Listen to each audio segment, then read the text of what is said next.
Bueno, muy bien. Vamos a continuar entonces nuestro estudio del espacio y el tiempo, de los problemas filosóficos asociados al espacio y el tiempo. Pero antes de continuar, yo quisiera hacer un repaso de lo que vimos en la clase pasada para enfatizar los puntos importantes y quizás para clarificar algunas cuestiones que pueden haber quedado flojas o que hayan sido particularmente difíciles de entender. En la clase pasada empezamos preguntándonos qué son el espacio y el tiempo. El espacio y el tiempo aparecen en forma ubicua en nuestras teorías sobre el mundo. En general, cuando hablamos del mundo, siempre hablamos de objetos que están ubicados en el espacio y en el tiempo, que evolucionan en el tiempo, que se mueven en el espacio, pero nuestras teorías científicas no se detienen a decirnos qué son ese espacio y ese tiempo que aparecen una y otra vez como variables dinámicas en nuestras teorías.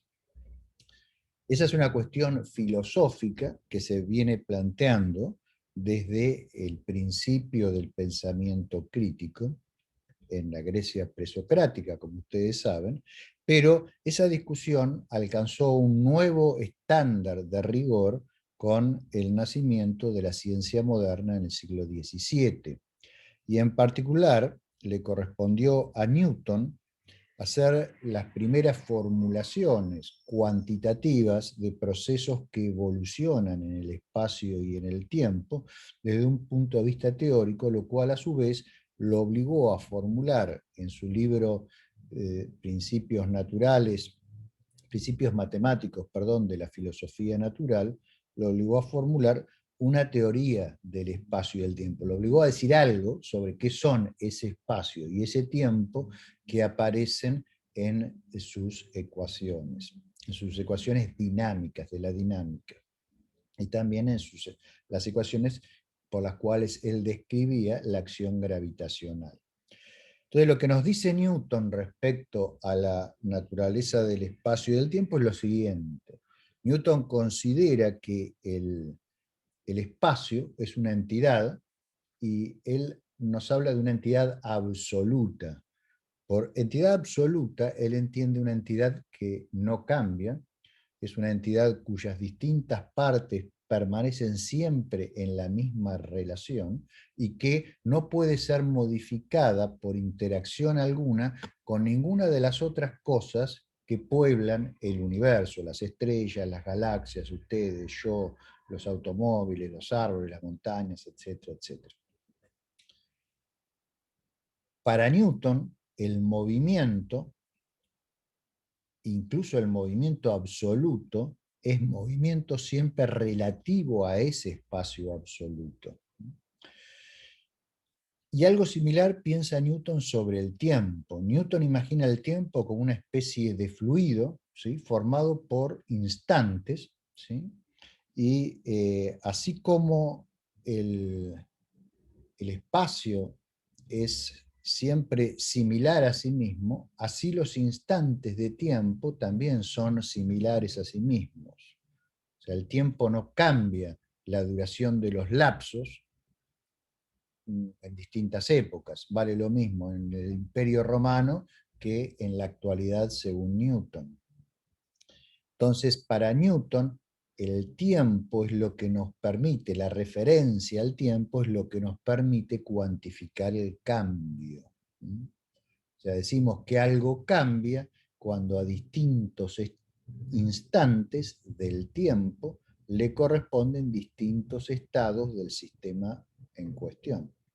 Donde por estado estoy entendiendo exactamente lo mismo que entendíamos por estado en ontología, o sea, la colección de las propiedades del sistema. Bien, eh, esas ideas de Newton han sido muy influyentes, pero fueron objetadas también tan pronto Newton las formuló. El principal objetor de esas ideas fue Gottfried Leibniz. Y Leibniz pensó que todo esto que decía Newton era una sucesión de sinsentidos, ¿sí? Y esta controversia entre Newton y Leibniz, como les conté, se enmarca en una controversia más grande entre la filosofía natural en Gran Bretaña y la filosofía natural en el continente. Continente esencialmente tenía una aproximación racionalista a los problemas de la filosofía natural, mientras que en Gran Bretaña la aproximación, en Inglaterra más específicamente, la aproximación tendía a ser empírica. De ahí que la Royal Society fuese una sociedad esencialmente destinada a hacer experimentos, ¿no? Entonces, Leibniz, como era racionalista, imaginó dos argumentos que trataban de mostrar fallas, eh, fallas irrecuperables, digamos, en las definiciones que Newton ofrecía de espacio y tiempo absolutos. Entonces, lo que señaló Leibniz es que si nosotros removiéramos todos los objetos que parecen constituir el mundo, básicamente no quedaría nada, tampoco quedaría espacio. Y Leibniz, de ahí lo que concluye es que no existe el espacio, sino lo que existen son relaciones espaciales entre objetos. Los existentes son los objetos. Si removemos esos objetos, desaparecen las relaciones entre ellos y no nos queda nada, no nos queda espacio alguno. En forma similar, Leibniz pensó que ese tiempo absoluto del que hablaba Newton era un sinsentido, porque ¿qué es ese fluido? ¿Qué son esos instantes que van fluyendo? ¿Fluyen en qué sentido? El agua fluye. ¿Pero por qué fluye el agua? Fluye porque cambia de posición el elemento de fluido respecto del tiempo. Ahora, ¿qué significa decir que el tiempo fluye? ¿Que el tiempo cambia respecto del tiempo? ¿No? Porque si hacemos un cambio de tiempo respecto de tiempo, delta t sobre delta t, eso nos da 1, o sea que no hay cambio. Entonces no queda claro qué es ese cambio. Habría que invocar una especie de supertiempo para medir el cambio en el tiempo. Y eso a su vez lleva a una regresión infinita, señala Leibniz, ¿no? Entonces, para Leibniz, el tiempo en realidad es simplemente un orden de sucesivos, o sea, es la forma en que nosotros medimos los cambios que ocurren en las cosas. Así como las relaciones espaciales son lo que a veces tendemos a llamar como espacio, así las relaciones de cambios entre las cosas es lo que llamamos tiempo. Leibniz observa que cualquier noción de tiempo siempre surge de comparar una cosa que cambia regularmente, por ejemplo la órbita de la Tierra alrededor del Sol, con otras cosas que no cambian con la misma regularidad. Eso significa fijar un reloj, ¿sí? Y es ese reloj un objeto que cambia en una forma que es constante, es una forma que es regular.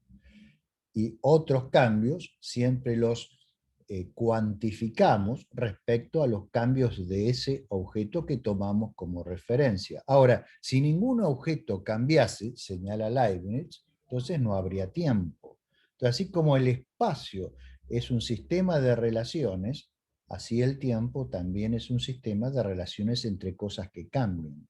En un mundo donde todo es estático, donde nada cambia, no hay tiempo. Y en un mundo donde no hay cosas siquiera estáticas, tampoco hay espacio. Entonces, estos argumentos de Leibniz son bastante convincentes en el contexto de la discusión de la época, que les recuerdo no se dio directamente entre Newton y Leibniz por la enorme enemistad que había entre ellos, sino que se dio entre Leibniz y Samuel Clarke, que por supuesto hablaba en representación de Newton, y Newton prácticamente le escribía las cartas a Clarke, ¿no?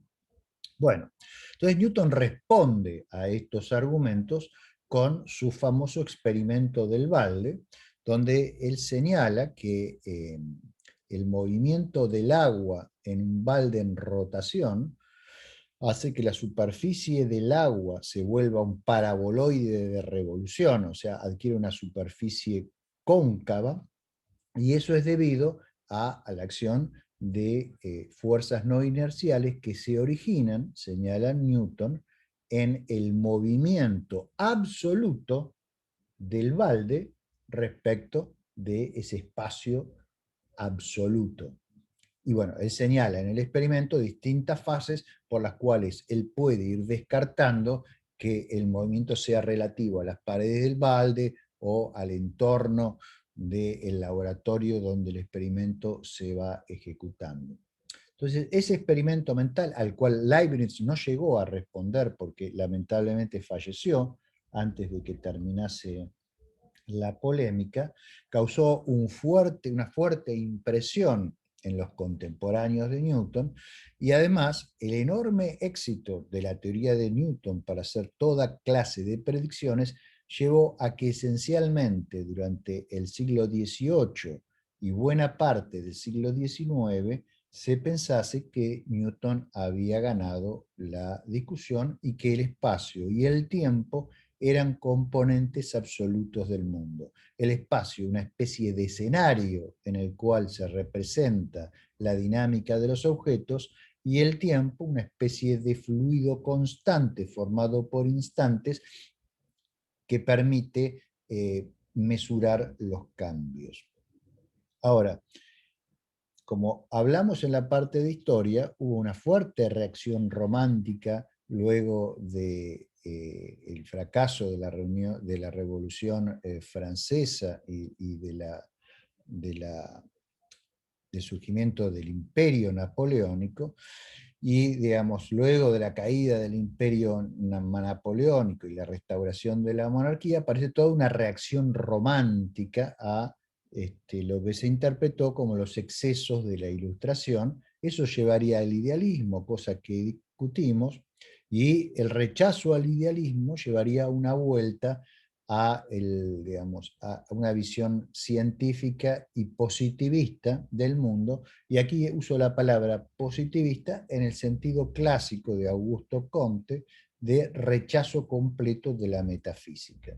Una de las personas que rechazaba fuertemente toda injerencia metafísica en las teorías de la física fue Ernest Mach. Y Mach, entonces, en su famoso libro sobre los principios de la mecánica, señaló una potencial respuesta al experimento del balde de Newton.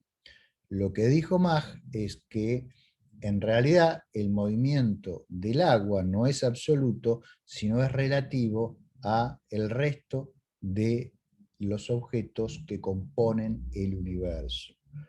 Dice Mach, si agarrásemos el resto del universo y lo hiciésemos girar alrededor del balde, también se curvaría de la misma manera el agua. Entonces el espacio absoluto no es necesario. Obviamente ese experimento es irrealizable porque no podemos agarrar todo el universo y hacerlo girar, aunque, digamos, sugiere en su libro Mach que si el tanque de agua, el tacho de agua, perdón, estuviese rodeado de una masa suficientemente grande y la hiciéramos rotar alrededor del balde, ese efecto tendría que ser de alguna manera apreciable, y hubo gente que trató de hacer ese experimento, ¿sí? Bien, en eso estaba la discusión sobre el espacio y el tiempo hacia fines del siglo XIX, cuando empiezan a surgir toda una serie de problemas relacionados con una nueva teoría que en 1860 se empieza a imponer y que empieza a dar extraordinarios resultados, que es la teoría de la electrodinámica, formulada por James Clerk Maxwell sobre la base de los trabajos previos de Michael Faraday, que fue quien propuso originalmente la idea de campo electromagnético. Esa idea no es propia de Maxwell, viene de Faraday, ¿sí? Y después la teoría extraordinariamente compleja en su forma de ser presentada por parte de Maxwell fue simplificada y llevada a su forma matemática actual por Oliver Heaviside, y también las implicaciones respecto a la posibilidad de existencia de ondas electromagnéticas fueron desarrolladas por Heinrich Hertz, que trabajó en el Instituto de Tecnología de Karlsruhe, el lugar donde yo he tenido la suerte de trabajar también, y ahí está su laboratorio, el laboratorio de Hertz. ¿Sí? La detección finalmente de ondas electromagnéticas por parte de Hertz mostró dos cosas extraordinariamente importantes. Primero, la existencia del campo electromagnético, y en segundo lugar, eh, eh, mostró que ese campo electromagnético, las perturbaciones de ese campo electromagnético se propagan a la velocidad de la luz, como había predicho Maxwell. Y eso a su vez permitió entender la luz como un fenómeno ondulatorio electromagnético, a diferencia de lo que había predicho Newton, que lo veía como un fenómeno corpuscular. Ahora, en las ecuaciones que utilizó Hertz para poder obtener las soluciones de onda, ahí aparece como un coeficiente la velocidad de la onda, ¿no? Y la velocidad de la onda es la velocidad de la luz. Ahora, surge la siguiente pregunta: ¿es la velocidad de la luz respecto a qué sistema de referencia? Porque si dejamos de lado el espacio absoluto, esa luz se mueve a una velocidad de 300.000 kilómetros por segundo. ¿Respecto a qué? Respecto al Sol, respecto a la Tierra, respecto al laboratorio. Y a su vez, la ausencia de respuesta a eso plantea otras preguntas que el joven Einstein ya se empezó a formular. Por ejemplo, supongamos que yo lanzo un rayo de luz y me muevo atrás de ese rayo de luz a una velocidad igual a la de la luz. ¿Cómo veo las imágenes que están en ese primer rayo de luz? ¿Sí? O si yo pudiese viajar más rápido que la luz, ¿qué me veo a mí mismo llegar? Pero, ¿qué es lo que llega de mí si viajo más rápido que la luz? ¿Sí? Bueno, son cosas que no se entendían bien, ¿no? Y un grupo de científicos a fines del siglo XIX, entre ellos Heinrich Lorentz y también Edward Fitzgerald y también Henri Poincaré, se dedicaron a tratar de responder estas cuestiones. Finalmente, el que logró responderlas fue Albert Einstein en un artículo que publicó, como les comenté, en junio de 1905. Eso, en ese artículo no tiene básicamente en la matemática nada nuevo, porque las ecuaciones que aparecen ya habían sido descubiertas antes por Lorentz y otras por Fitzgerald. Y algunas de las ideas que hay en ese artículo también están en Poincaré. Entonces, ¿por qué ese artículo es tan revolucionario? Porque permitió dar una interpretación coherente a un montón de cosas que hasta entonces eran incoherentes. Cambió Einstein la forma de ver el problema. Entonces, Einstein lo que hizo fue, en vez de, como hacían los otros autores, tratar de modificar la electrodinámica para que se acomode a las ideas de la cinemática y de la dinámica de Newton, lo que dijo es, no, no, la electrodinámica es lo que es correcto. Y si hay algo que modificar, vamos a modificar la mecánica. ¿Y por qué dijo eso? Y acá hay algo muy interesante para los que les gusta la historia de la ciencia y qué es lo que a veces motiva a los científicos a aventurar una conjetura, ¿no? Lo que lo motivó fue que la teoría electromagnética es más bella que la teoría de Newton. Entonces, lo que él dijo es, bueno, si no hay ninguna referencia en la ecuación de onda respecto a qué es la velocidad de esa, cómo se mide esa velocidad, entonces la conclusión más básica es que esa velocidad es la misma para todos. O sea, en cualquier sistema de referencia va a ser esa la velocidad de la luz. Entonces, él transformó eso, que era el problema, en un postulado. Dijo, la velocidad de la luz es la misma en todos los sistemas de referencia. Es una constante universal de la naturaleza, punto. parte de eso, ¿sí? Y a partir de ahí se pregunta, bueno, y si eso es así, ¿cómo se tiene que modificar la mecánica para que sea un todo consistente? La electrodinámica junto con la mecánica, porque la física tiene que dar una visión coherente del mundo. No puede ser que una teoría nos diga una cosa y otra teoría otra cosa que está en colisión. Entonces, lo que hace es inferir cómo se tiene que modificar la dinámica y se da cuenta que la simultaneidad, que siempre había sido concebida como algo que era independiente de cómo se mide, o sea, dos eventos son simultáneos independientemente de cómo los mido. Bueno, se dio cuenta que si la velocidad de la luz es constante, es siempre la misma para todo sistema de referencia, independientemente de cuál sea el estado de movimiento de ese sistema de referencia, entonces la simultaneidad ya no puede ser absoluta, tiene que ser relativa al sistema de referencia. Y eso es increíble porque nos dice que dos eventos que son simultáneos para un determinado observador pueden no ser simultáneos para otro observador en otro estado dinámico. Otro observador, por ejemplo, en movimiento relativo respecto al primero, que vea estos dos eventos sucediendo al mismo tiempo, va a ver primero este evento y después este evento. Y eso es increíble. ¿Por qué? Porque cosas que estaban en el presente, una pasa a estar al pasado y la otra pasa a estar al futuro, simplemente cambiando de sistema de referencia. Y eso sugiere que el tiempo y el espacio están íntimamente relacionados, mucho más de lo que se pensaba antes. Eso, digamos, es el conocimiento más profundo que sale de la relatividad especial en la formulación original de Einstein. Y después hay otras consecuencias, por supuesto, que ustedes habrán por ahí oído mencionar, que están relacionadas con la contracción de las longitudes o con el incremento de la inercia de los cuerpos a medida que se acercan a la velocidad de la luz y otras cuestiones. Entonces, Einstein produjo esa teoría utilizando básicamente la matemática de Maxwell, en la cual se expresa las ecuaciones de Maxwell, ¿sí? Tomada en la formulación de Lorentz, y, y la mecánica newtoniana.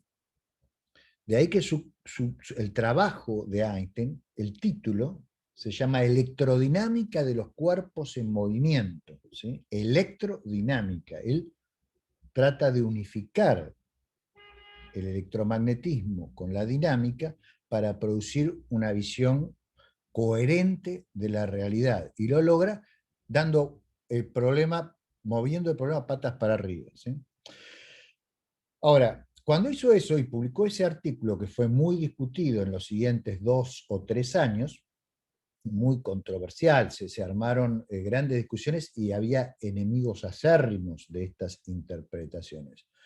Ahora, una persona en Göttingen leyó el artículo, se convenció de que era el camino correcto, pero pensó que el lenguaje que había utilizado Einstein para expresarlo, o sea, el lenguaje matemático en el cual formuló el problema, era insuficiente porque había aspectos de la realidad que no estaba mostrando. Esa persona se llamó Hermann Minkowski. Y Minkowski, entonces, hacia 1907, desarrolló una nueva versión de la teoría en la cual unificaba el espacio y el tiempo en una entidad más abarcativa a la que llamó espacio-tiempo.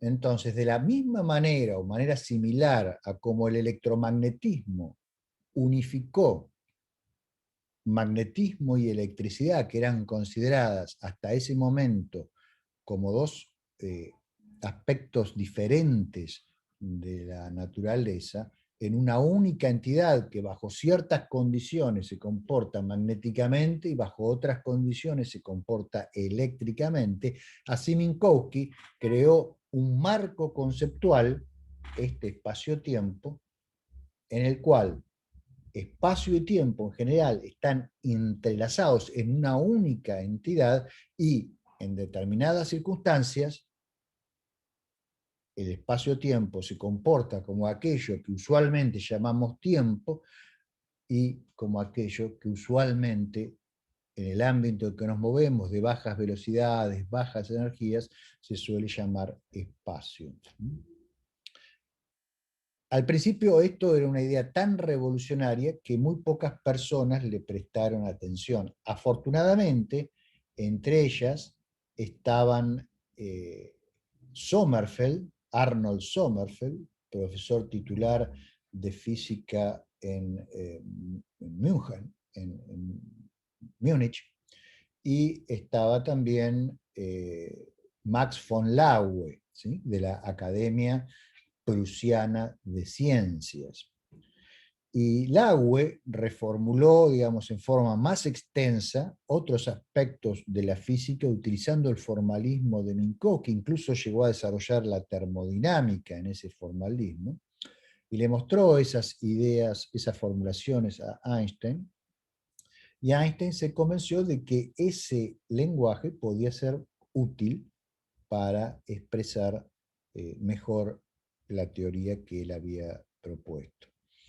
A todo esto le piden a Einstein un review, se dice en inglés, un trabajo de revisión de su teoría, que era tan discutida entonces en distintos medios, y él aprovecha para, hacia el final del trabajo, comentar que sería ideal que su teoría, que había sido formulada solo para sistemas que están en movimiento relativo constante los unos a los otros, lo que se llama sistemas inerciales, debería ser generalizada a sistemas que también estén acelerados. Y ahí, como él invoca el principio de equivalencia, que dice que un sistema uniformemente acelerado es indistinguible de un campo gravitacional uniforme, él establece un vínculo entre una teoría generalizada de la relatividad que abarque a los sistemas no inerciales con la gravitación. Y se da cuenta de que si quiere generalizar su teoría a todos los sistemas físicos, necesariamente debe enfrentar el problema ante el cual se encogió Newton, que es el problema de la gravitación. Si bien Newton propuso una ley universal de la gravitación, él mismo confiesa, como vimos en la clase pasada en su libro, que no puede explicar por qué esa fuerza actúa a distancia, ¿sí? O sea, ¿por qué si entre el Sol y la Tierra no hay nada, la Tierra siente la atracción gravitacional del Sol? O sea, se da cuenta Einstein que si quiere resolver el problema, va a tener que responder a esa pregunta, ¿sí? Newton invocó a Dios para eso, y Einstein ese era un recurso que no tenía. Entonces iba a tener que resolverlo con las herramientas de la ciencia. Y empieza un camino para Einstein fascinante, ojalá algún día se los pueda contar, algunas charlas debe haber mía de internet sobre estos aspectos del nacimiento, del génesis de la teoría general de la relatividad. Empieza Einstein un camino desde 1907 hasta fines de 1915, fascinante, en el cual termina finalmente formulando esa teoría, que es lo que hoy se conoce como teoría general de la relatividad. ¿Y qué es esa teoría general de la relatividad? Einstein recurre al concepto de espacio-tiempo de Minkowski, pero en vez de que ese espacio-tiempo sea un espacio-tiempo inerte, que no interactúa con los objetos y los campos que forman el mundo, Einstein postula que la estructura geométrica de ese espacio-tiempo va a ser una función, va a depender del contenido de energía e impulso de los sistemas que están en el espacio-tiempo. A mayor concentración de energía, va a haber mayor distorsión o mayor apartamiento de la geometría del espacio-tiempo de la geometría de Minkowski. O sea, el espacio-tiempo va a ser curvo. Cuanto más compacto sea el objeto, cuanto mayor sea su densidad de energía, mayor va a ser la curvatura del espacio-tiempo. Y Einstein entonces hace algo increíble, que es elimina el problema una vez más. El problema de cómo se transmite la fuerza gravitacional queda eliminado porque en la nueva teoría no hay fuerza gravitacional. Hay una entidad que es el espacio-tiempo que se acopla con la materia, se curva en presencia de la materia y ese espacio-tiempo curvado es descrito por una geometría que no es euclidia, sino es pseudo-riemanniana, donde la línea más corta entre dos puntos no es una recta.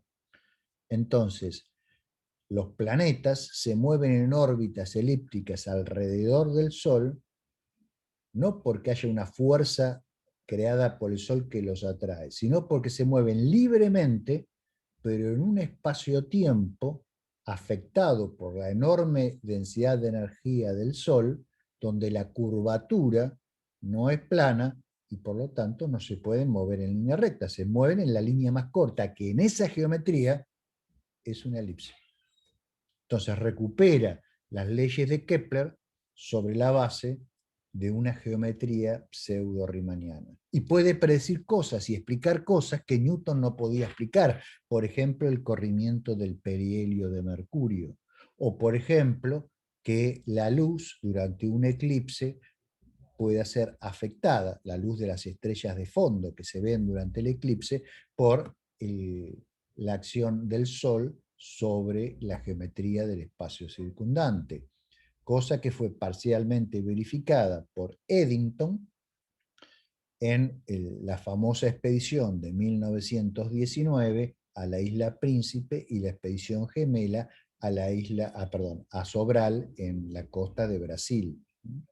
Eso fue en 1919 y después de esa expedición, Eddington pomposamente en la Royal Society declara que la teoría de Einstein ha superado a la teoría de Newton.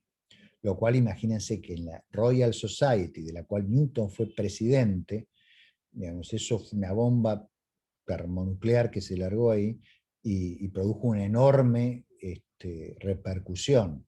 Y transformó a Einstein de un día para el otro en la persona quizás científica más famosa de toda la historia de la humanidad. Para pesar de Einstein, ¿no? Que era una persona bastante solitaria. Bien, entonces estas ecuaciones que Einstein descubre y que predicen cosas, predicen todo lo que predecía la teoría de Newton, pero predicen nuevas cosas, tienen la siguiente forma. Tienen dos miembros, hay una igualdad que une dos miembros. En el miembro de la derecha hay un objeto matemático que describe la concentración de energía y de impulso de objetos que están en el espacio-tiempo. Y del otro lado, la estructura geométrica de ese espacio-tiempo. Si la resolvemos, sabemos cómo es la estructura geométrica del espacio-tiempo y podemos determinar cómo son las trayectorias de las partículas que se mueven por ese espacio-tiempo. Y podemos hacer predicciones, ¿sí? Bueno, si me acuerdo bien, más o menos en eso estábamos cuando terminamos la clase pasada. Entonces ahora voy a compartir pantalla para retomar. Y lo que ahora voy a discutir un poquito es, bueno, cómo se interpreta todo esto. Voy a eliminar estas caras que están acá, así no molestan. Ahí. Voy a eliminar esto. Y voy a expandir esto. Bueno, entonces vamos a empezar a repasar las interpretaciones que se puede dar a esta nueva teoría del espacio-tiempo, donde espacio y tiempo ya no son cosas separadas, sino son dos facetas de una entidad que es mucho más compleja de lo que habíamos pensado, ¿sí? De hecho, esta entidad, digamos, para describirla completamente, bueno, necesitamos 10 ecuaciones diferenciales acopladas que son las ecuaciones de Einstein, ¿no? Y al resolverlas obtenemos las componentes de ese tensor de energía, perdón, de ese tensor métrico, que es el que sirve para calcular las distancias y luego la curvatura del espacio-tiempo. Entonces, un escenario muchísimo más complejo. ¿Cuáles son las posiciones ontológicas respecto a la naturaleza de este espacio-tiempo? Básicamente son dos, y hay otras dos posiciones que, si bien no son equivalentes, pueden asociarse también a estas en forma bastante directa. La primera posición es lo que se conoce en la literatura filosófica como substantivalismo, ¿sí? Palabra que probablemente no existe en castellano, la estoy traduciendo directamente del inglés, ¿sí? Donde la palabra es substantivalismo. Entonces, esta posición esencialmente es realismo respecto a la ontología del espacio-tiempo. O sea, es la idea de que el espacio-tiempo es una entidad dotada de propiedades físicas. Después vamos a ver, en particular, el espacio-tiempo tiene energía, y eso es lo que diferencia a un objeto conceptual de un objeto material. El objeto material tiene energía, el objeto conceptual no. Las relaciones en sí mismas no tienen energía, los objetos relacionados son los que tienen energía. Entonces, esto es realismo respecto al espacio-tiempo. Esta fue la posición que claramente Einstein adoptó a partir de 1920. Ahora, aquí hay una nota de pie de página que, si ustedes me lo permiten, les voy a comentar. La idea de Einstein original era apoyar al relacionismo perdón, del estilo de Leibniz,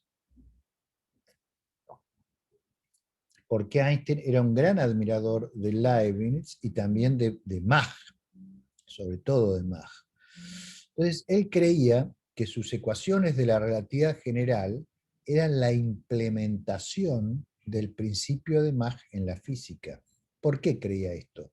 Y porque él decía, la determinación digamos, de la materia, de cómo está distribuida la materia, de cuál es su densidad de energía, eso me determina las características del espacio-tiempo. O sea que el espacio-tiempo es derivativo de la materia.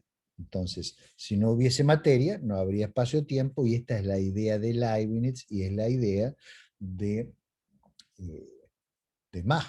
Entonces, al principio Einstein, cuando propuso por primera vez la teoría, pensó que él estaba llevando a buen puerto el programa original de Leibniz.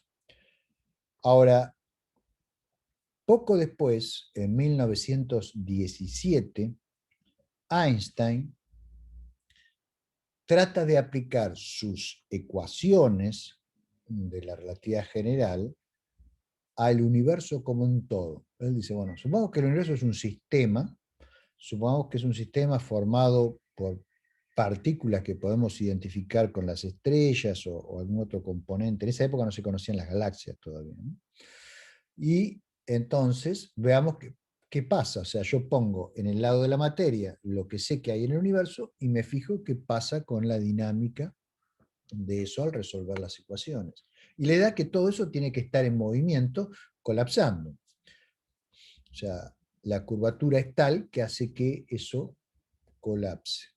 Ahora, en esa época se pensaba que el movimiento del universo, digamos, era prácticamente más allá de los movimientos propios. A gran escala se pensaba que el universo era estático. Entonces, como Einstein solo obtenía soluciones dinámicas, dijo, bueno, debe haber algo mal en mis ecuaciones, porque el mundo parece no ser así, el mundo parece ser estático. Entonces se introdujo un término adicional, que es el famoso término de la constante cosmológica, que él lo introdujo para compensar esa tendencia al colapso con una fuerza repulsiva, ¿sí?, que es de naturaleza puramente geométrica, porque lo pone en el miembro izquierdo de las ecuaciones. Entonces obtiene un universo estático. Bien.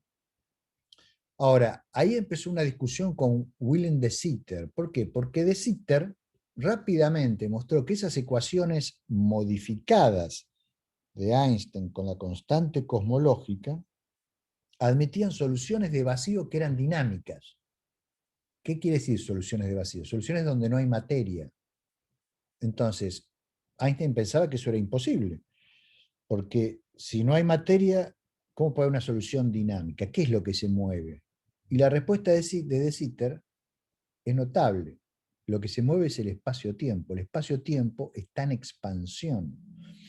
Entonces a Einstein eso le parece que debe haber un error en algún lado, y tiene una discusión que es muy interesante de seguir, y que está en las bases del origen de la cosmología contemporánea, y finalmente Einstein, que trata de usar varios argumentos para ver si las ecuaciones de Sitter son incorrectas, finalmente se termina admitiendo que efectivamente hay soluciones de vacío, o sea, soluciones sin materia, que son dinámicas. Y eso es el fin del proyecto de Leibniz, en cierta forma. Porque para Leibniz, si sacamos toda la materia, no queda nada. Pero aquí, si sacamos toda la materia, de repente parece ser posible que haya un universo en expansión. De hecho, es un universo que no solo se expande, sino que se expande cada vez más rápido. ¿Sí? Después les voy a comentar que increíblemente ese parece ser nuestro universo. Y estas cosas las discutían en 1917, pero las observaciones que nos llevaron a concluir esto son de 1997, o sea, hechas 80 años después de estas discusiones. Ahora, ¿y qué es eso que se expande, ¿sí?, en forma acelerada en esta interpretación de la teoría de Einstein? Bueno, eso no está claro, está abierto a discusión y después voy a decir algo más. La otra, perdón, ahí está. La otra posición respecto a la naturaleza del espacio-tiempo, la ontología del espacio-tiempo, es lo que conocemos como relacionismo, que es una especie de, digamos, intento de rescatar la posición de Leibniz, actualizarla para que sea compatible con la relatividad general.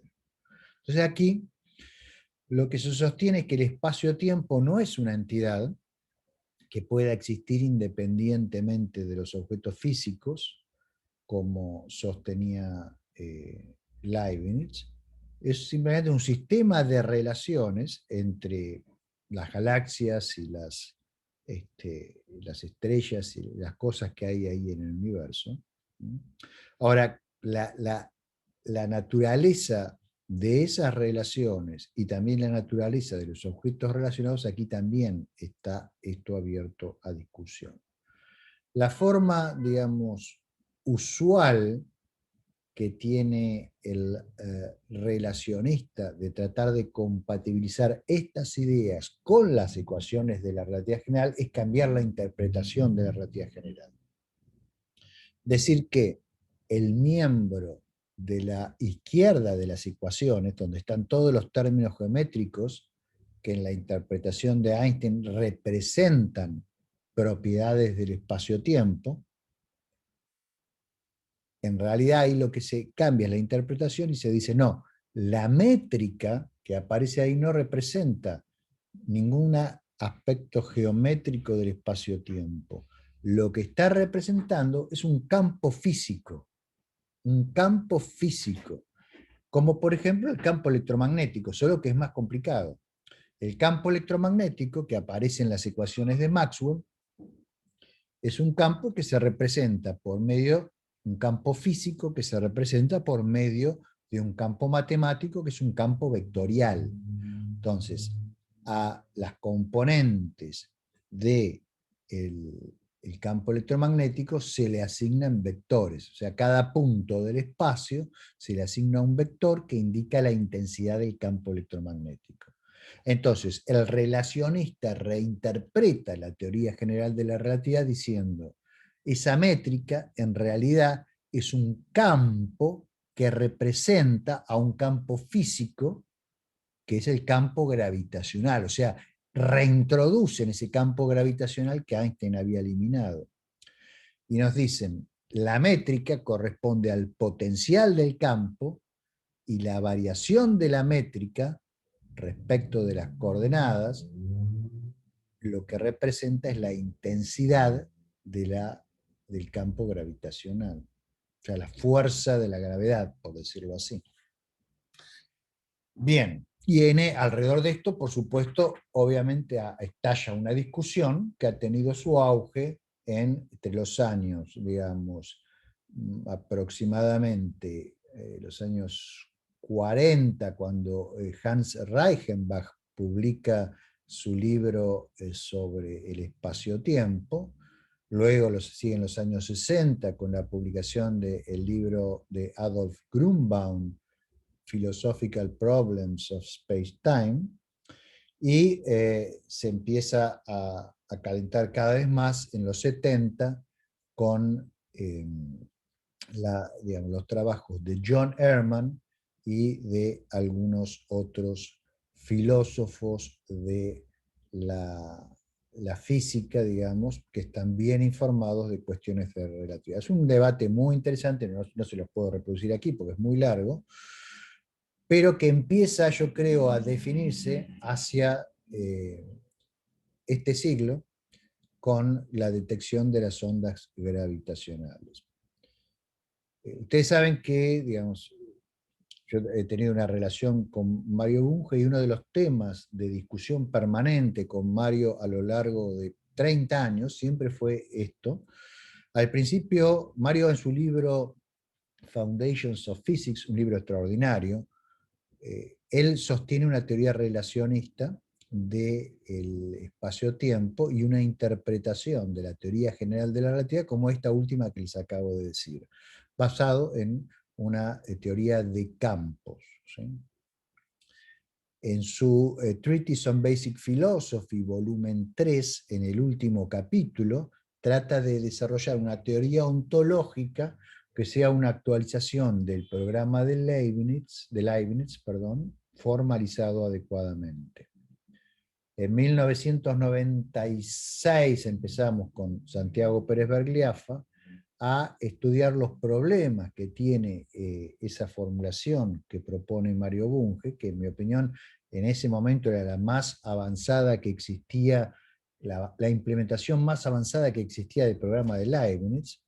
Empezamos a encontrar problemas ahí adentro y vimos que era incompatible con la teoría especial de la relatividad, por lo cual generalizamos la formulación de Bunge, la actualizamos y la hicimos compatible con la teoría especial de la relatividad. Ahora, ya hacia el final de nuestro trabajo, comentamos los pasos que habría que seguir para extender eso a la teoría general de la relatividad. Y ahí ya vislumbrábamos varios problemas que produjeron fuertes discusiones internas entre nosotros. ¿Sí? El otro autor de ese trabajo era Héctor Bucetich, y Héctor básicamente apoyaba la posibilidad de la extensión y Santiago y yo éramos reticentes. El tiempo pasó, digamos, y con los años yo fui cambiando de opinión, me fui dando cuenta que Einstein tenía razón en esta discusión, por una serie de argumentos que no puedo contárselos todos ahora, y la cosa finalmente convergió en el año 2015 a una discusión con el propio Mario, en términos muy amistosos, por supuesto, que primero había tenido toda una etapa epistolar y después se materializó en dos artículos que aparecieron publicados uno al lado del otro en la revista Foundations of Science, donde en el primero Mario admite la existencia de digamos, física de la gravitación, pero aún sigue arrastrando el preconcepto de que es un campo y propone un ejemplo para mostrar eso. Y en el artículo que va al lado, escrito por mí, yo muestro que precisamente ese ejemplo que Mario está invocando es un reductio ad absurdum de la posición relacionista. El resultado de todo eso, yo creo, es que, y sobre todo es un consenso que se va extendiendo cada vez más con la detección de las ondas gravitacionales que muestran que las perturbaciones en la geometría del espacio-tiempo transmiten energía y otras cuestiones que voy a mencionar un poquito más adelante, muestran que, en mi opinión por lo menos, siempre van a encontrar algún relacionista que va a tener un nuevo argumento, pero en mi opinión, la física actual prácticamente es incompatible con el relacionismo a este nivel respecto del espacio-tiempo, lo cual no quiere decir que el relacionismo no pueda jugar un nivel, digamos, un papel importante al nivel de la gravedad cuántica, pero esto es otra cosa que vamos a hablar un poquito después. Bueno, asociadas a estas dos grandes posiciones, el substantivalismo, por un lado, y el relacionismo, hay otras dos Gustavo, posiciones. Sí, son 5 y 5. ¿Querés hacer el recreo? hago y sigo con eternalismo a la vuelta del recreo. Sí, Dale. en 5 vuelvo.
Bueno, yo estoy aquí ya de vuelta con mi mate.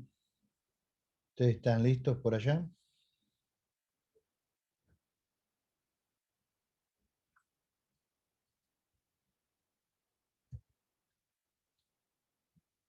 A ver si alguno me responde.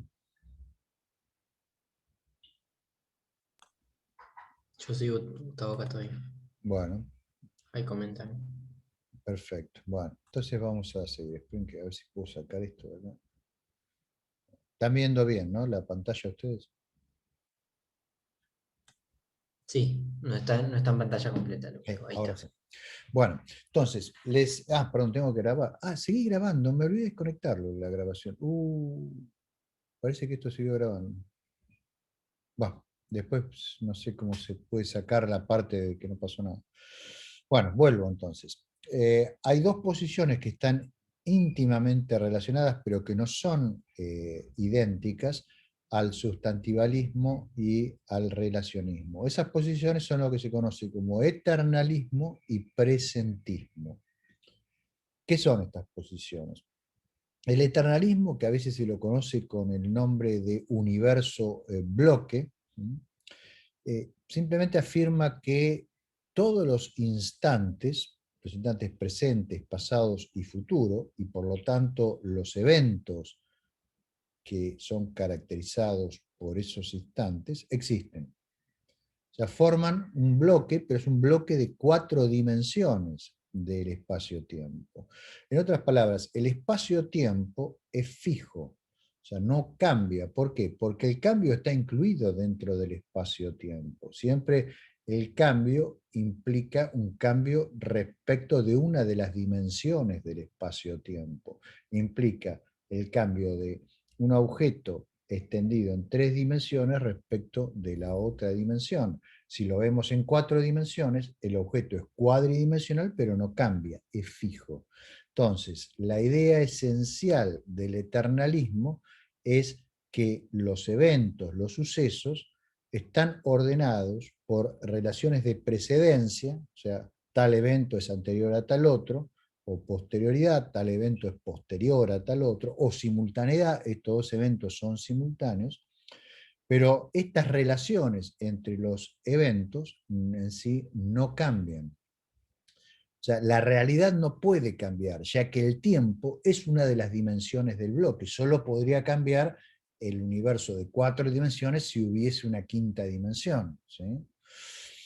Entonces, esto nos lleva a una visión del mundo, digamos, que tiene sus ciertas similitudes con la de Parménides, donde el universo, si lo pensamos en 4 dimensiones, es fijo, es lo que es. A esto se le llama eternalismo. Esta posición está descrita y la he defendido en numerosos trabajos, ¿sí? Quizás los más claros son los más claros, me refiero para el lector que no tiene una formación específica en física, ¿no? Son los primeros, publicados en 2012 o 2013. Uno se llama Parmenides Reloaded y el otro se llama An Eleatic Journey from Change to Space-Time, ¿no? de donde describe un poco la trayectoria, digamos, que lleva, que conecta algunas de las ideas de Heráclito con esta concepción moderna, basada en la relatividad general del eternalismo, que es esencialmente una posición respecto a la ontología del mundo, ¿sí? Sostiene que el mundo es cuadridimensional, los eventos existen, lo que pasa es que no existen simultáneamente, porque eso requería un supratiempo para ponerlos al mismo nivel. Como tienen el tiempo incorporado, los elementos existen, pero ordenados por relaciones de anterioridad o posterioridad. Entonces, la caída de Constantinopla no existe, pero existe eh, en lo que hoy es Turquía, en lo que hoy es Estambul, ¿sí? Pero en el tiempo, o sea, espacialmente en ese lugar, pero en el tiempo, ¿sí? En 1453. Y así, digamos, todos los demás eventos. El niño que fue, en algún lado existe, pero ¿dónde es ese lado? Y en algún lugar de La Plata, de acuerdo a la edad que estemos pensando, en el año, no sé, 67, 68, 69. ¿No? Pero no es que desapareció, existe en esa región del espacio-tiempo, yo existo en esta región del espacio-tiempo, y el que se herede dentro de 3 años existirá en otra región del espacio-tiempo. Todas esas regiones están conectadas, ¿sí?, por una trayectoria que conforma una entidad cuadridimensional que soy yo. Esta posición permite resolver muchos problemas en filosofía. Yo la he aplicado en distintos artículos para tratar de resolver distintos problemas. Desde un punto de vista no relativista también, por ejemplo, Snyder la ha aplicado en su libro Four Dimensionalism al problema de la identidad personal y algunas otras cuestiones. Bien. Después la otra posición es lo que se conoce como presentismo, que es la posición que sostiene que solamente son reales aquellos hechos o eventos que tienen lugar en el presente, ¿sí? Ahora, para que esto tenga sentido, hay que primero definir qué se entiende por presente y qué se entiende por real. Real ya lo hemos definido en el pasado, así que veamos cuál es la caracterización que se da de presente en, por ejemplo, un defensor notable del presentismo contemporáneo, que es Crisp. Para Crisp, el presente es la suma mereológica, y por esto podemos entender lo que nosotros llamamos la composición ontológica, ¿sí?, de todos los objetos con distancia temporal nula. Distancia temporal nula para Crisp significa que en nuestra descripción cuadridimensional, la variación en el tiempo, o sea, la separación en el tiempo solamente medida en ese eje de la variedad que representa todo el espacio-tiempo, es cero. O sea, delta t igual a cero en las fórmulas que vimos en la clase pasada. Ahora, fíjense que la composición mereológica o la suma mereológica, que es la composición ontológica que vimos, de objetos materiales va a dar siempre un objeto material, ¿sí? De ahí que para el presentista el presente es un objeto material, o sea, un individuo con propiedades concretas, ¿sí?, y no es un concepto. El presente es algo que existe, tiene propiedades, ¿sí?, y de alguna manera ese presente existe en un instante nada más, T1. En un instante T2 existe otro presente, en un instante T3 existe otro presente, y así sucesivamente. Entonces, la fórmula abierta X es presente, en la definición anterior, significa X es parte de la suma mereológica o de la composición ontológica de todos los objetos con distancia temporal nula. Y lo que exista va a existir en un instante, de acuerdo a la definición de Crisp. ¿Por qué? Porque la distancia temporal nula no se corresponde a la diferencia de dos instantes, digamos, distinta de cero, sino precisamente a la circunstancia en la cual la diferencia entre dos instantes es idéntica a cero, ¿sí? Entonces, lo que sea que es el presente tiene una existencia de un instante de duración nula. Esto, digamos, en mi opinión, presenta muchos problemas. De hecho, en mi opinión, ¿no?, es una ontología absolutamente asombrosa, porque implica que todo permanentemente aparece y desaparece en un lapso de tiempo nulo y vuelve a ser reemplazado por algo que prácticamente era idéntico a lo anterior, pero con alguna ligerísima diferencia. Y así, digamos, en forma sucesiva para todos los instantes. Bueno, aquí gráficamente estoy tratando de mostrarles la diferencia entre estas dos concepciones. Arriba tienen una imagen de lo que sería el universo bloque, donde hay una dirección temporal, que es la vertical, se las voy a indicar aquí con el cursor. Esta es la dirección temporal, y tenemos dos dimensiones espaciales, un plano, ¿sí?, X e Y, por ejemplo, ¿sí?, o sea, ancho y largo. Y la otra dimensión espacial la removí para que se pueda visualizar esto, ¿no? Entonces, estas especies de rayas curvadas que hay aquí son simplemente las trayectorias en el espacio-tiempo de distintos existentes. Esto pueden pensar que esto es una mesa, esto puede ser que soy yo, sí, que a veces me siento en la mesa acá en este momento del tiempo y en este lugar del espacio, y así sucesivamente.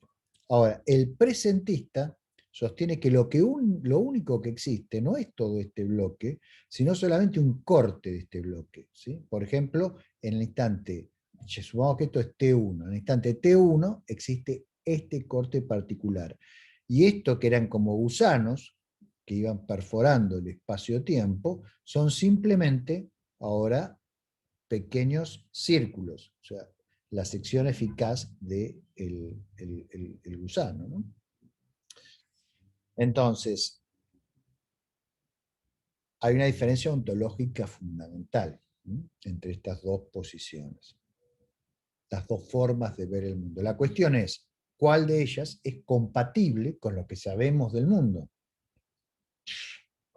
Y aquí uno puede desplegar una larga batería de argumentos. Yo tengo todo un artículo dedicado a este tema que se llama Present Time, donde esbozo distintas objeciones al presentismo, ¿no? Y trato de redefinir el presente en forma tal que, en mi opinión, sea un concepto coherente y no esta especie de, digamos, de entidad de espesor temporal cero, porque si tiene espesor temporal cero, ¿en qué sentido podemos decir que esos puntos, azul, negro, creo que son rojo y verde los otros dos, yo soy daltónico, existen, si la duración de su existencia es nula? O sea, en mi opinión, el presentismo es incomprensible, es como la Santísima Trinidad, no se lo puede entender. Pero bueno, aquí tienen otra visualización de lo mismo, en el gráfico que está a la izquierda. Ahí tienen un tubo, ¿sí?, y una especie de resorte enroscado alrededor del tubo, ¿sí?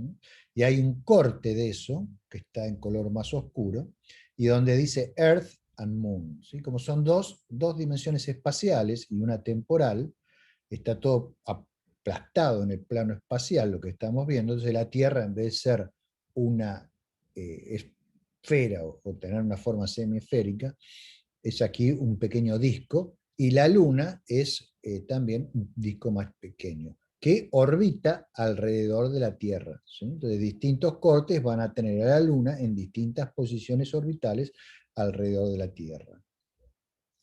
A medida que esos cortes van pasando del pasado al futuro, tan pronto pasan del pasado a un instante próximo futuro, el corte pasado deja de existir y empieza a existir el nuevo. Fíjense que si alguien afirma que es el mismo corte que avanza, entonces como acá están incluidas todas las dimensiones y por lo tanto el tiempo, tiene que invocar por lo menos un universo de 5 dimensiones, y de esa quinta dimensión no hay ninguna prueba de que existan. Y además va a tener el mismo problema para la quinta dimensión, por lo cual va a después tener que invocar una sexta y así ad infinitum. En el caso del universo bloque, lo que tenemos es un tubo gordo que está ahí en el medio, que sería el Sol, que es una entidad de 4 dimensiones, comienza a existir hace 5.000 millones de años y existirá por otros 5.000 millones de años aproximadamente. Y la órbita de la Luna es esa serpentina enroscada alrededor de ese tubo. Bien, algunos argumentos que he esbozado en distintos lugares en contra del presentismo. Disculpen que haga referencia a mi propio trabajo, pero digamos, soy una de las pocas personas que trabaja en esto, ¿no? Entonces, este es un argumento, digamos, basado en la detección de ondas gravitacionales. La premisa 1 es: hay ondas gravitacionales, los experimentos nos muestran que hay ondas gravitacionales. La premisa 2 es que las ondas gravitacionales solo son posibles si digamos, la curvatura en el espacio vacío no es cero, ¿sí? Matemáticamente, eso se caracteriza con un tensor que se llama tensor de Weil, pero acá no importa esos detalles, ¿sí? Ahora, lo que sí importa es la premisa 3.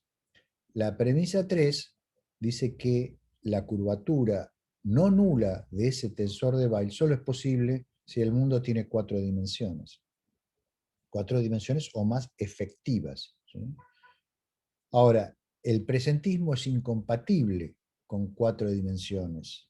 ¿Por qué? Porque los cortes son siempre cortes de 3 dimensiones y el presentismo afirma que lo único que existe es el corte. O sea, el mundo siempre es tridimensional. Lo que van cambiando son los distintos cortes. Entonces, como el presentismo es incompatible con un mundo de 4 dimensiones, y un mundo de 4 dimensiones es un requisito para que existan las ondas gravitacionales, y las ondas gravitacionales existen, entonces el presentismo es falso. Ese es el argumento. Quien quiera mostrar que el argumento es falso, tiene que demostrar que algunas de las premisas son falsas. La P1, las ondas gravitacionales, han sido detectadas en numerosos casos. Difícilmente una persona pueda sostener que esa premisa es falsa. Las premisas 2 y 3 son, digamos, analíticas, porque surgen de la matemática de la relatividad general, son indiscutibles. Entonces, la única escapatoria que le quedaría al presentista es de alguna manera mostrar que el presentismo no es incompatible con un mundo de 4 dimensiones. Pero la definición misma de presentismo requiere que el mundo tenga 3 dimensiones. ¿Por qué? Porque afirman que el espesor temporal del presente es cero. Entonces, si ustedes tienen un objeto de 4 dimensiones y reducen una dimensión a cero, ¿qué les queda? Un objeto de 3 dimensiones, no de 4. Entonces, en mi opinión, no hay forma de escapar de este argumento y el presentismo es falso, ¿sí? Pero otras personas han presentado a lo largo de la historia argumentos en contra del presentismo. Uno de ellos es el filósofo inglés John MacTaggart, Ellis MacTaggart, ¿sí? Que presentó en su libro sobre la irrealidad del tiempo del año 1908 un argumento que ahora se los voy a comentar. MacTaggart era un filósofo hegeliano, ¿sí? Pero se ocupó del problema del tiempo y apareció con este argumento que es muy discutido aún hoy en la literatura analítica, ¿sí? De filosofía analítica contemporánea. El argumento es sencillo, es el siguiente. Dice, no hay tiempo si no hay cambio. 2. Si el tiempo pasa, entonces los eventos deberían cambiar respecto a sus propiedades de que son pasado, presente y futuro. Un evento, por ejemplo, mi cumpleaños de 25 años, ¿sí? En algún momento, cuando yo tenía 15, era un evento futuro. Después fue un evento presente el día que cumplí los 15 años, ¿sí? Y hoy es un evento pasado, o sea que ese evento fue cambiando respecto al tiempo, ¿no? Ahora, la tercera premisa dice, un dado evento, entonces, debería ser capaz, en un sentido absoluto, de ser presente, pasado y futuro. Ahora, estas propiedades se excluyen mutuamente, porque no puede al mismo tiempo ser presente, pasado y futuro. Luego, de ahí concluye MacTaggart, los eventos no pasan, simplemente son. O sea, están relacionados por relaciones de precedencia o antecedencia, pero no pasan, no fluyen, no cambian su estatus respecto a un supuesto presente, ¿sí? No son primero presente, después pasado, después futuro, sino simplemente están distribuidos de una cierta manera en la red que damos en llamar el mundo. Otro argumento contra el presentismo se debe a Robin Le Poidevin, que tiene un libro muy interesante que se llama, tiene muchos libros interesantes, pero tiene uno particularmente interesante que se llama Arguing for Atheism, argumentando por el ateísmo, ¿sí? Y ahí aparece este argumento que es el siguiente. Lo que percibimos lo percibimos como presente. Percibimos el movimiento. Ahora, el movimiento siempre ocurre sobre un intervalo, porque el movimiento es la variación del espacio sobre la variación del tiempo. La variación es, digamos, la diferencia de, digamos, de x1 menos x2 menos x1 y la variación del tiempo t2 menos t1. Entonces, para que digamos, la velocidad sea distinta de que la velocidad esté bien definida, esa percepción que nosotros hacemos de la velocidad tiene que ocurrir sobre intervalos distintos de cero. Luego, lo que percibimos como presente ocurre sobre un intervalo. Ahora, eso entra en contradicción con la definición del presentismo, que requería que el intervalo fuera nulo. Luego, concluye Le Poidevin, el presentismo es falso. Y también podemos hacer argumentos a favor del substantivalismo, ¿sí? O sea, el substantivalismo que afirma que el espacio-tiempo es una entidad substantiva, o sea, que es una entidad real, y el espacio-tiempo tiene 4 dimensiones. Si afirmamos que el espacio-tiempo es real, estamos afirmando que esas 4 dimensiones describen una entidad a su vez real, y por lo tanto el propio espacio-tiempo tiene ese estatus ontológico. ¿Cómo sería este argumento, que es muy sencillo? Solo las entidades, los existentes sustantivos, o sea, los que realmente son parte del mundo, los objetos concretos, como le llamamos en algún momento del curso, pueden ser calentados. ¿Sí? Yo puedo calentar la pava, puedo calentar el agua del mate, puedo calentar la comida, ¿sí? Puedo calentarme a mí mismo cuando acercándome a un fuego, ¿sí? Pero digamos, todo lo que puede ser calentado porque es un objeto material, está compuesto de otros subsistemas, y esos subsistemas se agitan por interacción con algún objeto que está a temperatura mayor, y por lo tanto eso se experimenta con un incremento de temperatura y un calentamiento. Ahora, el espacio-tiempo puede ser calentado, ¿sí? Y esto es algo muy interesante, que surge, digamos, de las fronteras de la física contemporánea, que muestra que regiones de espacio-tiempo, por ejemplo, regiones que están cubiertas por horizontes de eventos como los agujeros negros, o regiones que están cubiertas por horizontes cosmológicos, emiten radiación térmica, y en la radiación térmica que emiten esas superficies se modifica cuando yo arrojo cosas a través de esa superficie. Entonces, eso es el equivalente a calentar, ¿sí? Calentar o enfriar un sistema.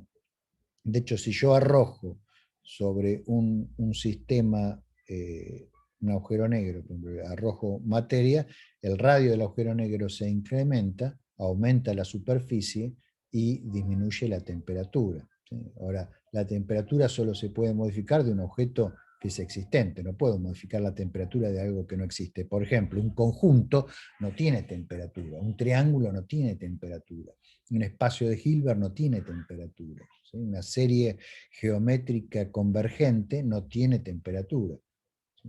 Ahora, una taza sí tiene temperatura, un planeta, una estrella tiene temperatura. Bueno, el espacio-tiempo tiene temperatura. Entonces, esto es un argumento que creo que es muy interesante, ¿no? Y, digamos, aquí hay otro argumento que abre la puerta a un retorno hasta cierto punto de la posición de relacionista, que es lo siguiente. Así como tiene temperatura, todo objeto que tiene una temperatura, se le puede asignar una entropía, ¿sí? Por ejemplo, podemos asignar una entropía a un agujero negro. E insisto, un agujero negro no es más que una región del espacio-tiempo con una determinada curvatura, ¿sí? Podemos asignar entropía a un horizonte cosmológico también, ¿sí? O podemos asignar entropía a un espacio-tiempo que esté vacío. Ahora, la entropía es una propiedad que después vamos a discutir más en detalle en la clase que viene cuando hablemos de irreversibilidad. Es una propiedad que solo tienen los sistemas compuestos. Una partícula elemental no tiene entropía. Lo que tiene entropía es un gas que está formado por muchas partículas, ¿sí? Entonces, los sistemas simples, al no tener componentes, no pueden tener entropía, pero los sistemas, digamos, compuestos sí tienen entropía. Entonces, solo lo que tiene una microestructura, o sea, tiene una estructura interna, puede tener entropía. De otra manera no se puede tener entropía, ni se puede tener calor, ni se pueden tener propiedades termodinámicas. Ahora, entonces, como el espacio-tiempo tiene una entropía, por P2, el espacio-tiempo tiene una microestructura. O sea, esto sugiere, y es una de las principales motivaciones para tratar de encontrar una teoría cuántica del espacio-tiempo, que a su vez sería una teoría cuántica de la gravitación, si entendemos a la gravitación no como un campo, sino como una manifestación del espacio-tiempo. Esto es una de las principales motivaciones para desarrollar una teoría cuántica del espacio-tiempo, para mostrar que el espacio-tiempo es un emergente de algo más básico, ¿sí?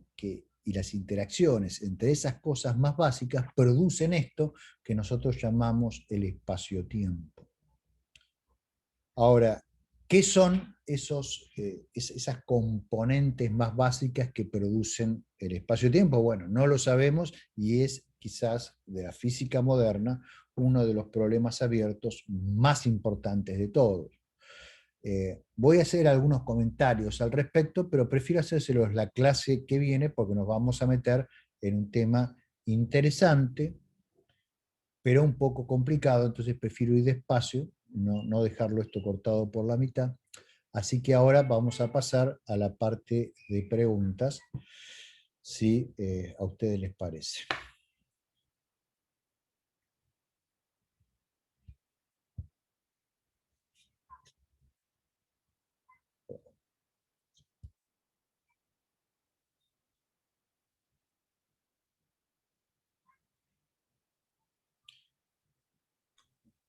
Ahora déjame ver si quedó alguna de las pasadas, sí, quedaron tres. A ver, vamos con las que sean Algo más por ahí. interesantes. Sí. Por ahí alguna cosa la respondí hoy porque hice un buen repaso.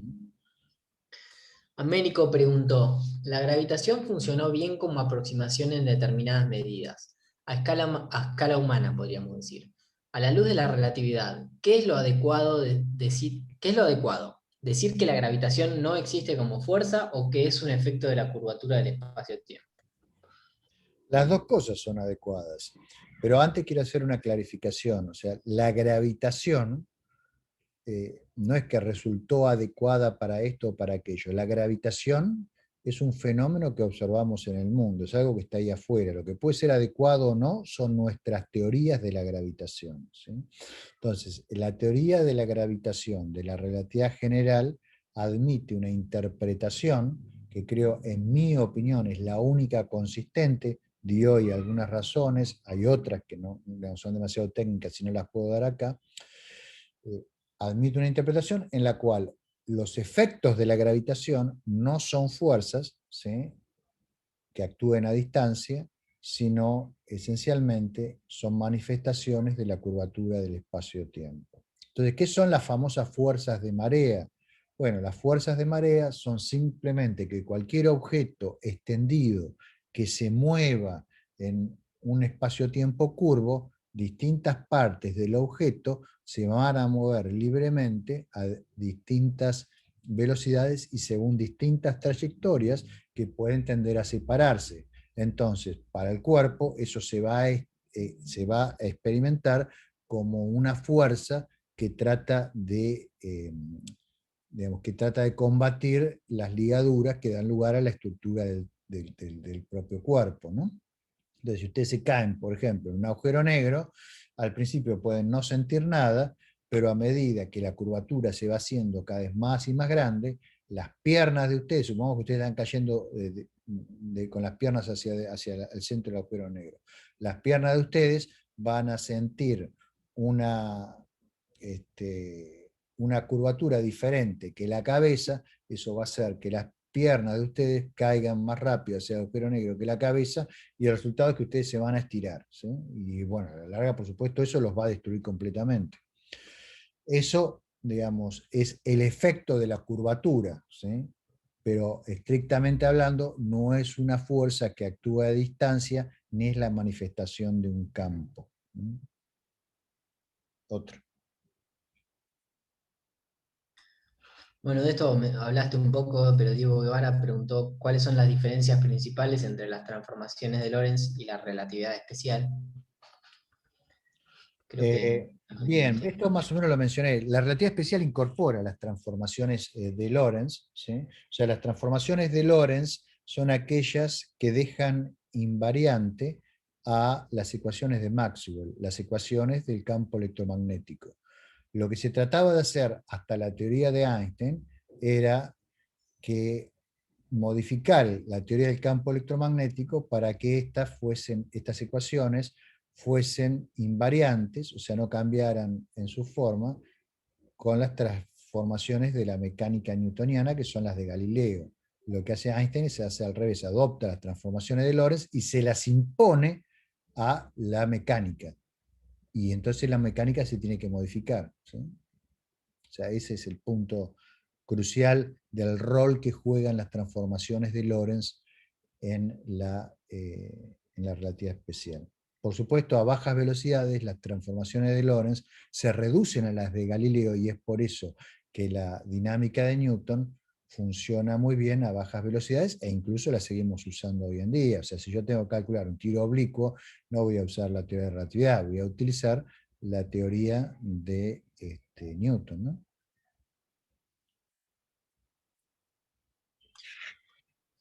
Ignacio dice, noto a la fuerza de la gravedad molestando en medio de toda la física. ¿Sería muy descabellado pensarla de alguna manera, que acá vienen dos palabras que no conozco, como un spandrel de arquitectura o una enjuta de biología? No entiendo la pregunta. ¿Está presente quien la formuló? ¿La puede formular en otros términos para que la pueda entender? Ignacio, si Ignacio, está, si estás presente, activa tu micrófono y haceme la pregunta. a ver si está.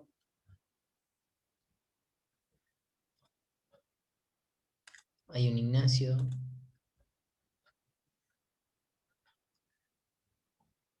Mientras va apareciendo Ignacio, haceme otra si no perdemos tiempo. Bueno, acá estoy nomás, acá estoy. Sí, por favor, Ignacio, a ver si la podés reformular para que la entienda. Vengo del lado de, digamos, la odontología y la parte de la medicina. Sí, Un spandrel en biología, un JUTA, es una especie de situación en la cual, como no le puedo encontrar explicación al principio y molesta, al final uno lo encuentra como algo que por sus propias características estaba ahí o queda ahí.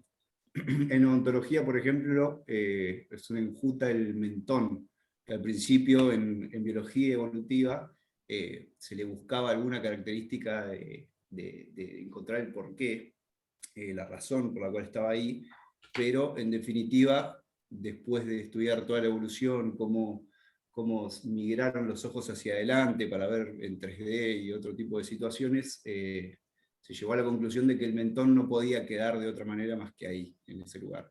En arquitectura el spandrel son espacios en donde quedaban ahí luego de ubicar arcos. Cuando juntás varios arcos, quedan una especie de, no son triángulos, pero son parecidos, un poquito más estirados desde sus vértices, y por mucho tiempo se pensó que eran pensadores arquitectónicos que habían hecho eso a propósito, y en realidad eran simplemente meras cosas que habían quedado ahí, espacios que sin querer fueron añadidos luego de poner arcos contiguos.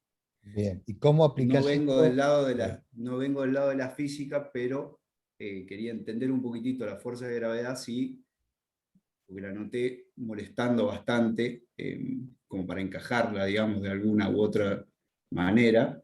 Viéndolo desde, digamos, de más afuera, cómo es que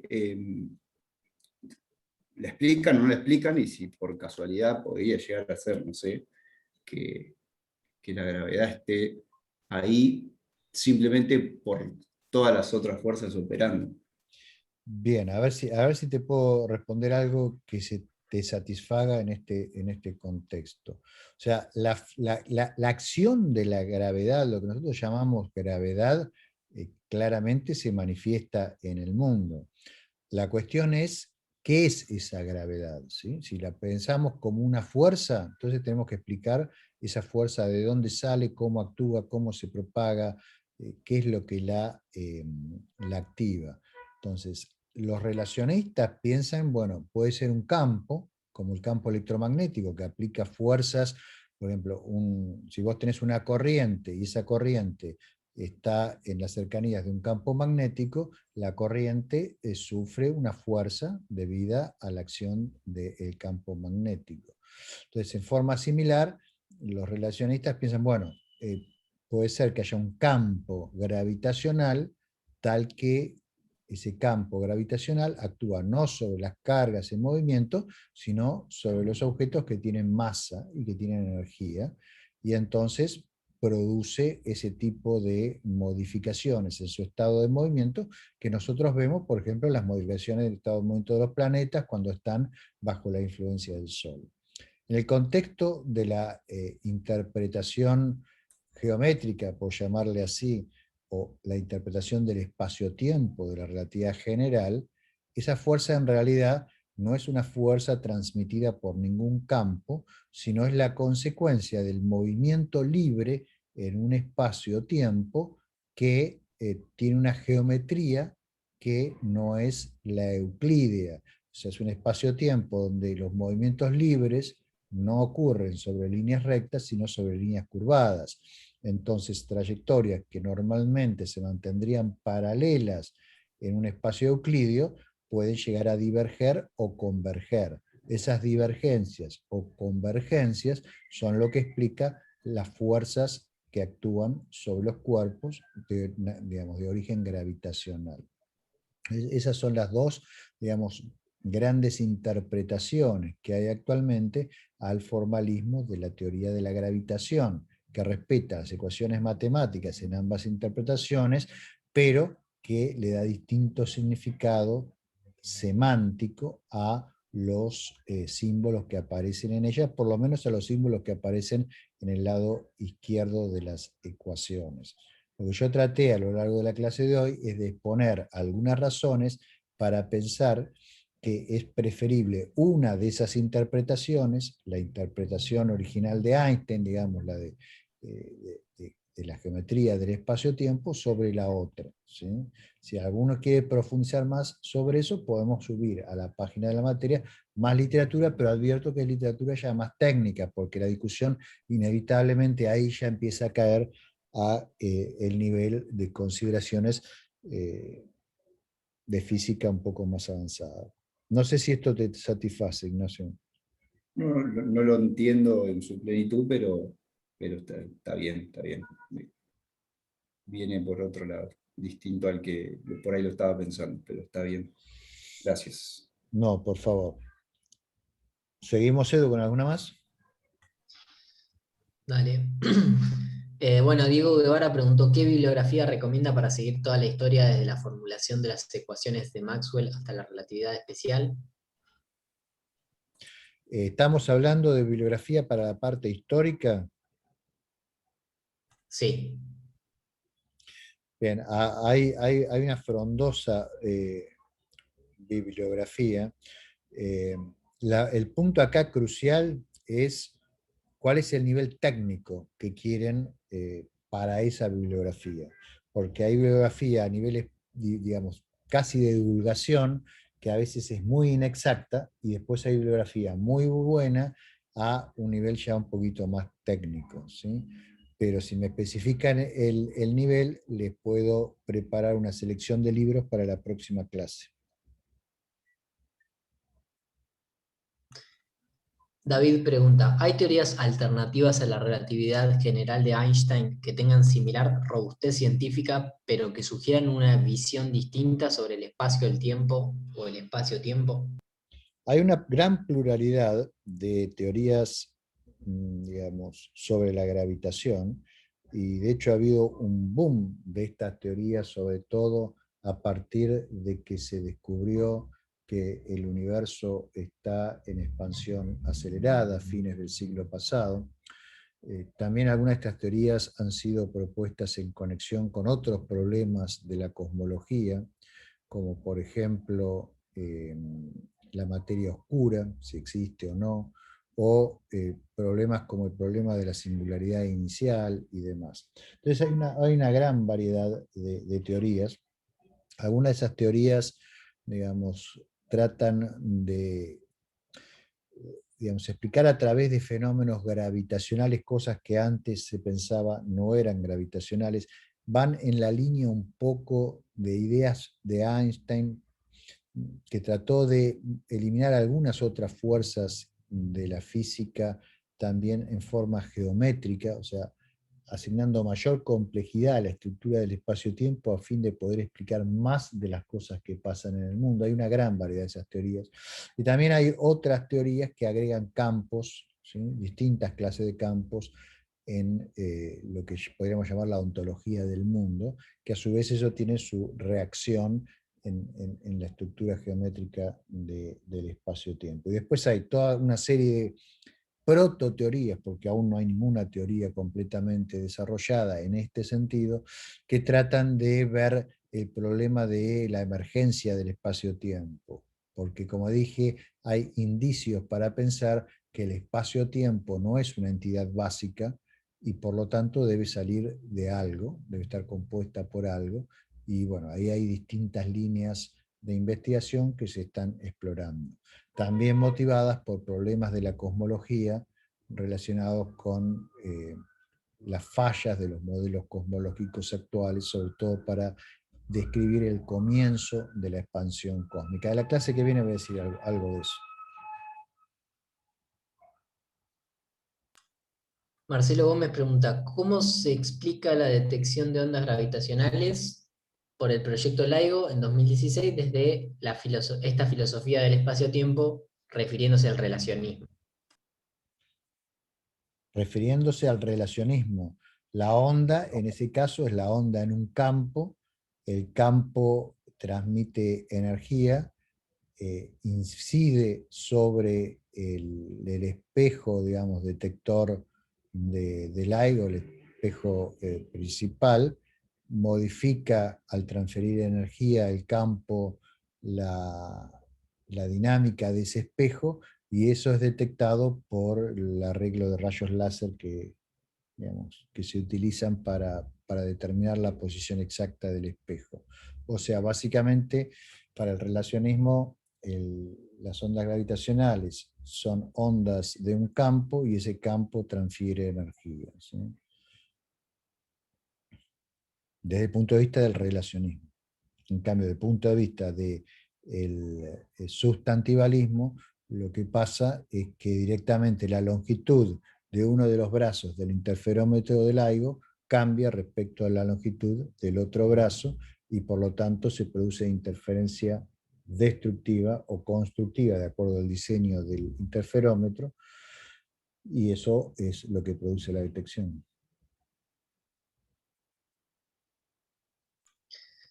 Leopoldo Cassiani pregunta, dice, no me queda claro el eternalismo. ¿Cómo es que los eventos no cambian? Es que un evento está conformado por una ocurrencia en el espacio y en el tiempo, ¿sí? Por ejemplo, qué sé yo, la caída de un rayo, ¿sí? La caída de un rayo es una sucesión de eventos que está localizada en una región del espacio y en un intervalo de tiempo. El evento en sí mismo no puede cambiar. ¿Por qué? Porque como ya tiene el tiempo incluido adentro, para que cambie, tendría que cambiar respecto a un supertiempo o a alguna otra dimensión, digamos. Y como no hay ningún indicio de esa dimensión, no hay ninguna razón para pensar que un evento puede cambiar, ¿sí? O sea, la caída de Constantinopla, que es el ejemplo que estoy usando últimamente. Una vez que cayó Constantinopla, ¿qué puede cambiar ahí? Nada. O sea, Constantinopla siempre va a haber caído de la misma manera. Es lo que pasó en esa región del espacio y en ese intervalo de tiempo. Eso puede estar en una relación de anterior o posterior a otros eventos, ¿sí? Pero en sí mismo no cambia. Otro. Bruno pregunta, ¿el relacionismo tampoco se sostiene aún tomando en consideración la energía de vacío? No veo claramente qué tiene que ver la energía de vacío con el relacionismo. Eh, no veo la conexión. Quizás si la explicita podría decir algo más.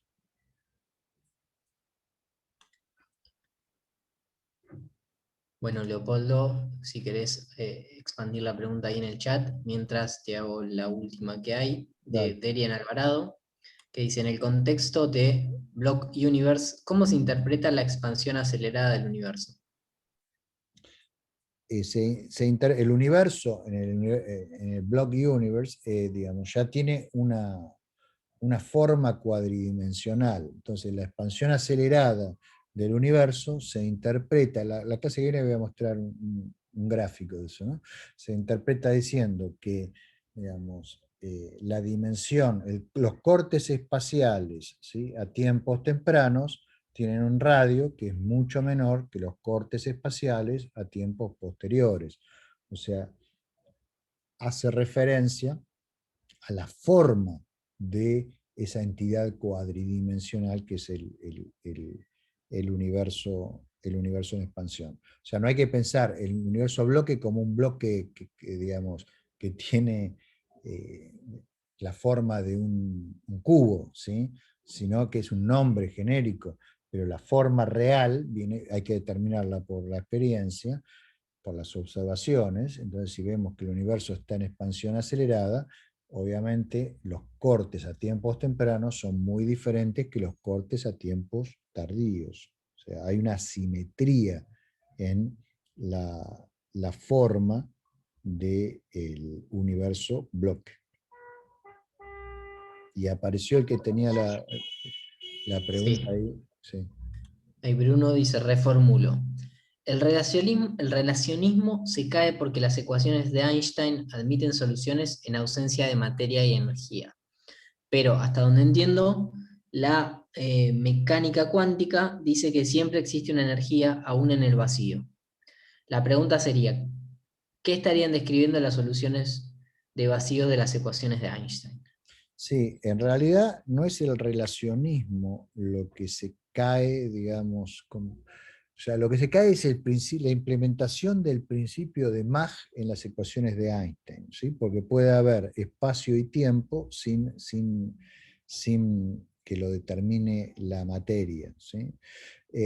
Hay alguna forma, postulando que hay un campo que no tiene energía, digamos, que sobrevive, pero son cosas muy traídas de los pelos, ¿no? Entonces, podemos decir, si somos, digamos, si no vamos a esas teorías muy exotéricas, que efectivamente la existencia de soluciones de vacío para las ecuaciones de Einstein es un problema para el relacionismo, porque tenés espacio-tiempo sin materia, mientras que jamás vas a tener materia sin espacio-tiempo. Ahora, la densidad de energía del vacío, o sea, es es el estado fundamental de los campos cuánticos y tiene que ver con el hecho de que el universo parece ser un pleno. Ahora, el problema es que el valor medio de esa densidad de energía es esencialmente cero.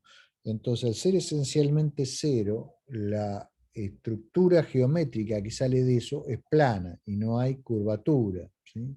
Entonces no tiene una incidencia la densidad de energía de vacío en la forma del espacio-tiempo. Sí puede dar lugar a ciertos fenómenos observables si el vacío se polariza en presencia, por ejemplo, de una curvatura muy grande causada por alguna otra razón, por ejemplo un agujero negro, y entonces esa polarización, si tiene presente un horizonte, puede separar componentes positivas de negativas de la densidad de energía del vacío y entonces tener algún efecto observable, como puede ser la radiación de Hawking, o en otro contexto la radiación de Unruh en un espacio-tiempo plano, etc. Pero no van a determinar curvatura a partir de eso. O sea, esa radiación no produce curvatura, esa energía de vacío no produce curvatura. Bueno, creo que más o menos estamos entonces ya. Se acabaron las preguntas, además. Bueno, entonces espero que tengan un muy buen fin de semana y nos estamos viendo el martes que viene para tratar de terminar con estos temas espaciotemporales, ¿sí? Les mando un saludo. Chao, Gustavo, nos vemos. Chao, chao.